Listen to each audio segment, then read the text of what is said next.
Dr. Gopal, Friday evening, led a delegation of PWD members to meet the Vice President and Minister of Women's Affairs, Her Excellency Ajah Dr. Aissatou Jai Sedi, at the Paradise Suites Hotel. The meeting was to thank and honor the President for his support to the initiative and women generally. Dr. Gopal was full of praise for the Gambian leader for championing the cause of women, describing him as a great Pan-Africanist.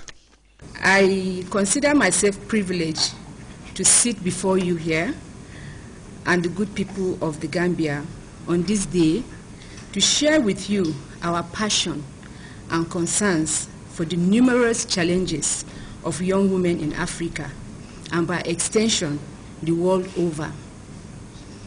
Your Excellency, ma'am, I'm particularly internally grateful for your gracious acceptance to further nurture and mentor this nascent initiative. She announced that the initiative plans to relocate their international secretariat to the Gambia in recognition of President Jammeh's dedication and promotion of women. The Minister of Basic and Secondary Education, Fad Lamin Faye, thanked Dr. Gopal on her initiative for the honor, saying it is touching but not surprising, as President Jammeh has been nationally and internationally recognized as a champion of women's empowerment. I was saying to myself, in fact, you did the right thing. Because His Excellency the President is somebody who, if he had had it his own way, no woman on this continent will go to bed hungry. No woman on this continent will be poor. One of the first things that he did when he came into power in 1994 was to find ways in which he will be able to provide education of good quality. This process, is said, has paid great dividends, as a lot of less privileged women now occupy top positions of responsibility in government. I keep saying wherever I go that His Excellency the President is the flag bearer of the women of this country. And because of what he has done for us in this country, that's why we are here today, and that's when we started seeing women in the National Assembly as Speaker, women in government as ministers. The Vice President and Minister of Women's Affairs, Her Excellency Ajah Dr. Aissatou Jai Sedi, equally hailed the President as a great Pan-Africanist who loves and believes in African women, saying he would never hesitate to extend his support to them. His Excellency the President is a flower that is blossoming and everybody is seeing and feeling. That's the difference. You see, God always helps people who have good intentions. We're beginning to see a very good culture coming up, and we appreciate that. But who is behind it all? His Excellency the President. We've already been told he's one of the most generous people you can ever have. Generous not just to Gambians, mark you. He's done a lot for non-Gambians. The award Vice President Jai said is well deserved, assuring the women that they will not regret such a decision. So that's why I'm saying this award is well deserved. And you would not be disappointed. You would not regret having given that award to His Excellency the President. I can assure you. He's the right man to do it. You've been told what he's done in education. I won't go through that because my colleague has already said it. Of course, she would also tell you that we have met the MDG when it comes to education, at least at basic and secondary level, and surpassed it in some places. The Vice President called for partnership and collaboration between and among women and men, saying neither sex could achieve it alone without the support of the other. She finally assured PWD of the Gambian leaders' support at all times. Mamadou Diallo, Grts. News reaching us from our reporter covering ongoing NACOMF activities in Bansang revealed that the President, His Excellency Sir Professor Haji Dr. Yahya Jammeh, has extended another helping hand to the organizers of the youth gathering. President Jammeh, according to GRTS's Maudi S. Chalo, has sent over 1,000 bags of rice and dozens of drums of oil with other valuable provisions to help ease the burden on the youth during the course of the convergence. We'll bring you more on that in our subsequent bulletin. The 15th Gambian National Army contingent early Saturday morning left for the Sudanese region of Darfur As part of the Gambia's contribution to international peacekeeping mission, Samuel Ba reports that the GAMCOI 15, numbering 104, was seen off at Banjul International Airport by the Chief of Defense Staff, Major General Usman Baji. It is another major breakthrough in the Gambia's contributions to international peacekeeping missions, as GAMCOI 15 sets to leave Gambian shores to contribute to ongoing peace support operations in the restive region of Darfur.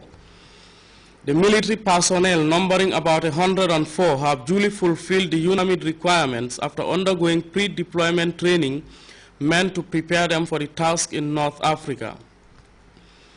On this farewell night of mixed feelings for the men and women in uniform, the message from the Chief of Defense Staff was one of wisdom and a familiar call, bearing in mind the reputation of the Smiling Coast and the standards set in past missions. The record-breaking achievements, according to the CDS, are attributed to the support of the Gambian leader. The onus therefore rests on the Darfur-bound team to consolidate on the gains made. With the withdrawal of the Egyptian forces from Darfur, the Gambia has now been tasked to secure the UNAMID headquarters and the signal companies, a task that military officials are hopeful to achieve. The Egyptian signal company was withdrawn, and then the signals was handed over to the Gambian contingent. They are well prepared, they are well trained, they have been training at the training school on pre-deployment training, and with the assistance of the Royal Gibraltar Regiment, with our instructors at the Gambia Armed Forces Training School, who gave them the required training that they deserved. And then they are all ready to take up that responsibility. We would like to make the flag fly much higher than it. So we are asking for people's prayers too, because 6 months means that we are actually going there to work in with other contingents from other countries. So what we expect it to do, what we are expected to do, is to go there and maintain the peace. We hope we will do our best, and we will not let down the country. I believe the men that have been working together over the months, almost a month or so that we are together, I have actually seen them in action, and I believe they will really deliver to expectation. But we ask everybody's prayers as we are out there. According to Father Joseph Carl Gomez, a first-timer in peacekeeping operations, the mission is a call to national duty, but also an opportunity to fulfill their spiritual obligations. As we live as human beings, we also need our material, our spiritual aspect to be taken care of. And so since I find myself in the Gambian National Army, I think I am seen as a spiritual leader. And then in this means, or in this development, being deployed to Darfur, I'm going to serve as a spiritual leader and give all the moral support that the men need to carry out the service that is entrusted to them. So that will be my responsibility. As the military personnel embark on this fulfilling journey of bringing joy and hope to Darfurians, it is just fitting to enjoin the entire Gambian populace to pray for them in hopes of their reunion with families and loved ones in 6 months to come. Samuel Ba, GRTS. Meantime, the Gambia Armed Forces wishes to inform the general public, especially those candidates who have been shortlisted for recruitment into the Gambia Armed Forces for the year 2013, that the Gambia Armed Forces will continue to conduct the recruitment exercise in the provinces and in Banjul on the following dates: Monday 7th January 2013 at the Farafenni Military Barracks in Farafenni, Tuesday 8th January 2013 in Lamenkoto Barracks, Lamenkoto, and another exercise will be staged on Wednesday 9th January 2013 in Basse and Thursday 10th January 2013 in Mansakonko, with further recruitment exercises scheduled for Friday 11th January 2013 in Kanilai, and a similar exercise will be held on Saturday 12th January 2013 at the Naval Command Base, Banjul.